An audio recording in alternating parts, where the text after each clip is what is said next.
It's become nearly impossible to read health advice without having the benefits of fasting being sold to you. From obscure fitness fanatics on Joe Rogan to the mainstream and vanilla weekly columnists in The Guardian, seemingly everyone wants you to fast. And generally, there are three main benefits reported. The first one is longevity.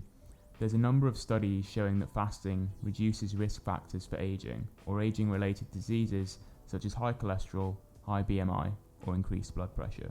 There's also some really interesting research on the effect of fasting on cancer cells and how it could be used alongside current medical treatments to improve outcomes of cancer patients. The second benefit reported is mental clarity. This happens as your body enters a state called ketosis when fasting. Ketosis is when your body transitions from burning glucose as its primary energy source to burning fat. Entering a ketoic state is reported to have a heap of benefits, as ketones are suggested to be a superior fuel for your brain than glucose. Ketosis can help eliminate brain fog, improve clarity, and basically metamorph you into an incredibly energized and focused human. One way of entering ketosis is through a diet low in carbs, but a much quicker route is just not to eat at all. The third and final reported benefit of fasting will come as no surprise to you, and that's weight loss. It's touted as an effective method of caloric restriction because ghrelin, the hormone that makes you hungry, is shown to spike massively in the first couple of days of a fast, but studies then show that rather than this hunger getting worse, it actually subsides after the second day. This means an extended fast of many days is quite possible. But I'm not fasting for any of these reasons. Firstly, the weight loss argument. The way that you maintain a healthy weight is by gradually reducing your calories until it's something sustainable and keeping that for years and years consistently. I really don't think that starving yourself for a certain period of time is going to affect that in any way. For example, if you were to fast for even 7 days, out of a year, that's only going to be 2% of your calories. So it's not really a convincing argument for me that fasting would be good from a weight loss perspective.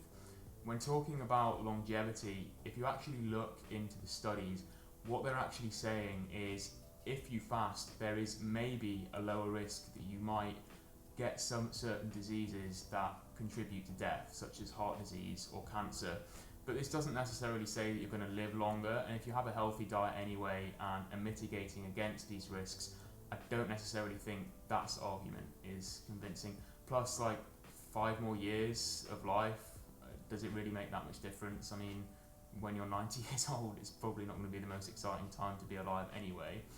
When we also talk about ketosis, for me, when I went on a ketoic diet about a year ago, and to be fair, I only did it for a month, and apparently it can take up to 3 months for the full effects to take place, but I didn't notice necessarily any massive improvements in my cognitive function.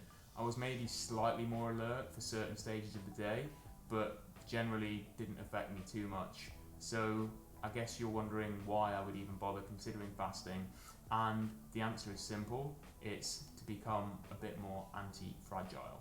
Anti-fragile is a term coined by Nassim Taleb, one of my favourite writers and thinkers, in his book of the same name. And all anti-fragility is the opposite of fragile, and we actually don't have a good word for it in the English language. If you imagine, if you label a box as fragile, say it's got a vase inside, and you drop it, it's obviously going to break. If you label that box anti-fragile, what you actually want the postman to do is throw it around the room, drop it on the floor, stamp on it, because those acts of stress are actually going to make it more robust.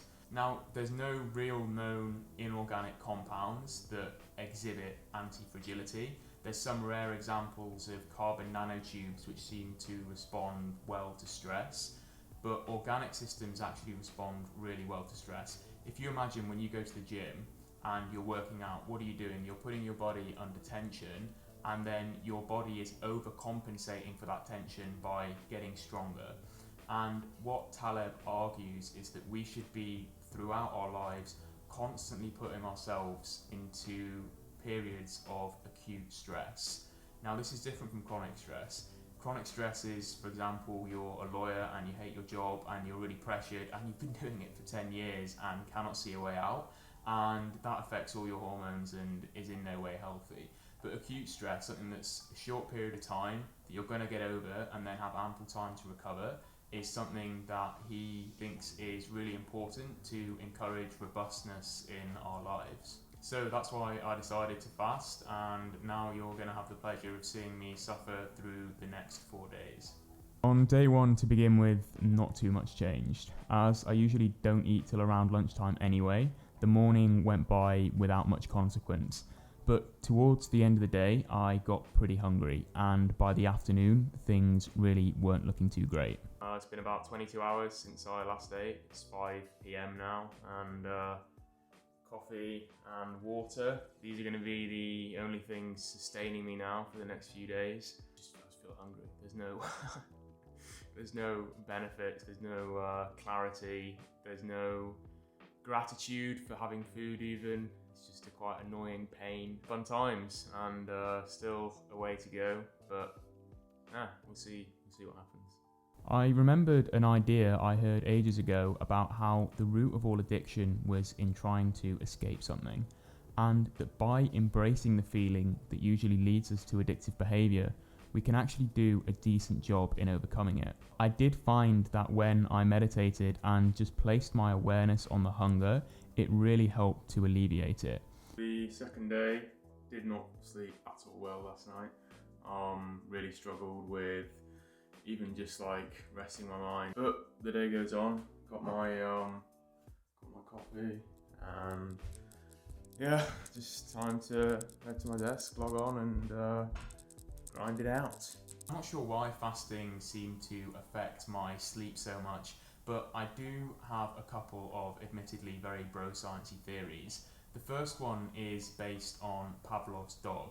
Now, if you're not aware, this is an experiment that a scientist called Pavlov undertook, and what he'd do is he'd had a load of dogs and he'd ring a bell and then bring out food for them as soon as he rang the bell. And what he found was that even if he started ringing the bell and didn't bring out the food, the dogs would still be salivating.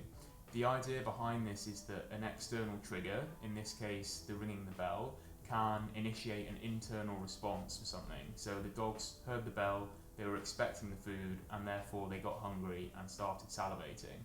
And why this is relevant for sleeping in my example is, before I go to bed, I often have a very carb-heavy meal because I find that carbs basically make me tired. And if my body isn't getting that, then perhaps it's not then initiating that response to say, okay, it's time to get to bed, and relaxes me down so that I can sleep. The second theory that I have is based around carbohydrates again, but actually on a hormonal level. Now, carbohydrates, it's been shown, release serotonin into the brain when ingested, and serotonin is one of the hormones that makes you feel calm.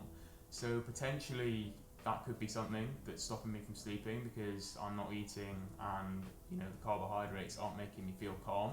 But you'd have to look into this a bit more. Maybe it would be interesting to see how serotonin and melanin is the main sleep hormone, interact together. But just a sort of theory as to why this might be stopping me personally from sleeping. One weird thing about fasting is you forget how much meal times are used to break up your day. I really view the day as blocks of time before and after meals. Before lunch I do exercise and work, after lunch I do some work before dinner, and then dinner is usually the point that I like to wind down. And not having these natural breakpoints is kind of cool, as you can just float through the day. On the other hand, it actually makes it really difficult to compartmentalize work, so I try to use exercise to provide these natural breakpoints. I just got back from a jog. Man, that was really tough actually. I think that the ketones haven't kicked in yet, so I'm still running off the limited supply of glycogen. But yeah, I just did my normal jog, and it was like twice as hard as normal. Just no energy, really lethargic. But yeah, hopefully that will have burned up the last of my glycogen, and now I'll be able to just ride out the ketoic wave. After my jog, I was incredibly productive. I banged out a couple of essays and submitted them to publications, and I also wrote the script for this video. This productive spell continued late into the night, and I didn't really find time to wind down and had a really shitty night's sleep on day 2. On the morning of the 3rd day, to be honest, I felt pretty distracted, maybe even a little anxious.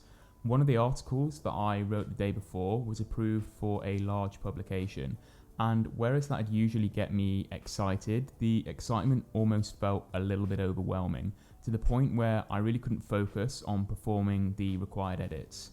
Eventually, I got them out and sent them off. I then spent about an hour setting up a shot of me using the new accessibility shortcuts on iOS 14. Hunger-wise, the feeling had somewhat changed.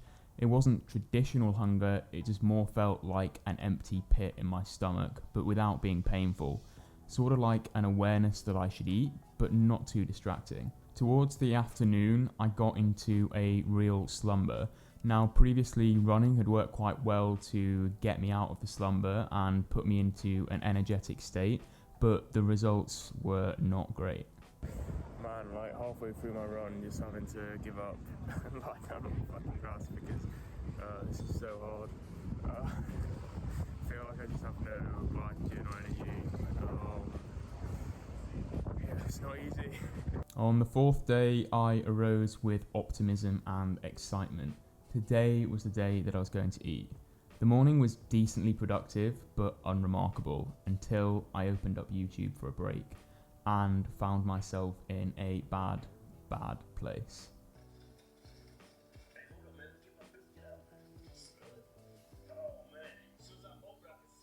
So this is what life has become, watching Hodge twins eating burgers at a drive-thru. Not what I had in mind when I set out on this fast. So yeah, I think it's time for me to eat. It's been nearly 4 days now and I'm fucking hungry, so I'm gonna go get some Subway. I was craving anything but healthy foods. The Hodge twins had inspired me. I pedalled like a madman to delight in the nectar of the sweet, sweet Subway gods.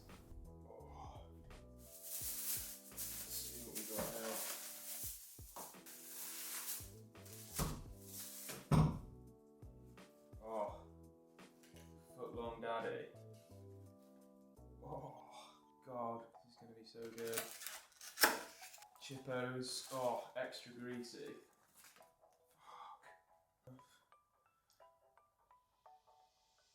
Right, here we go.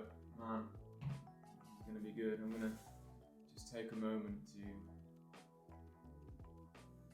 By the way, pick this up on the bike, riding through London, after 4 days of not eating, it's not a good idea. Oh. Oh.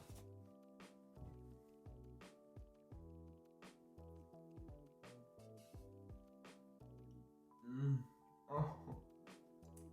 You can taste the flavours so fully, like garlic, tomato, cheese. Right, I'm gonna go outside, sit upstairs on the balcony, and enjoy the rest of this mindfully without having to worry about a camera in my face. So to conclude, what did I make of this little 4-day experiment that I ran? Well, generally it was pretty horrible, to be honest. It was difficult going without food, even for that short period of time. I mean, some people are doing like 7, 10. I'm sure I saw someone do a month-long fast. I think I would find this so difficult. My energy levels were really low. I was struggling to sleep. On the flip side, I'm definitely glad that I did it. It's quite good to know now that, you know, if I run out of food on holiday or traveling or something like that, it's not the end of the world. And I do feel like it's given me a bit more of an appreciation for how incredible it is that we can actually interact and eat food. It's something we don't really think about, but food is just such an incredible thing. Like the nuances in all the different flavours, the fact that we can feel satisfaction from it. It has made me over the last few days be a bit more mindful when I sit down and eat a meal, and I'm really hoping that that's something that persists for longer than a few days after finishing the fast. I think I probably will do fasting again, probably incorporate it into my routine, do it once every couple of months, but I'm not sure if I'm going to do it for the 4 days. I feel like 2 days you could probably see most of the benefits in terms of going through the pressure, building up that antifragility.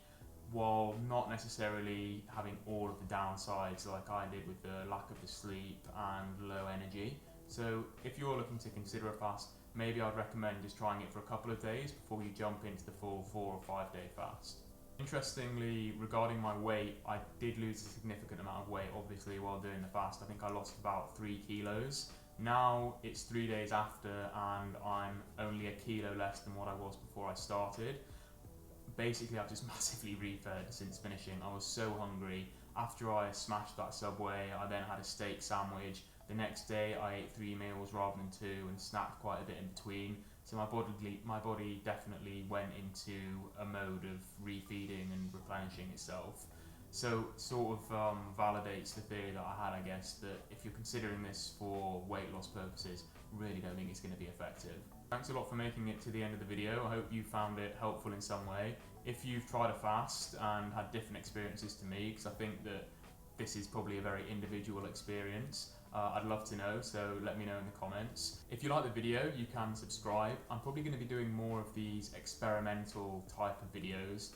They're pretty fun to document, to be honest, just because I think I'm going to look back on these in like a few years and just be like, what was I thinking? And I imagine they're only going to get more and more extreme with the sort of things that I'm trying out. So thanks a lot again, and see you next time.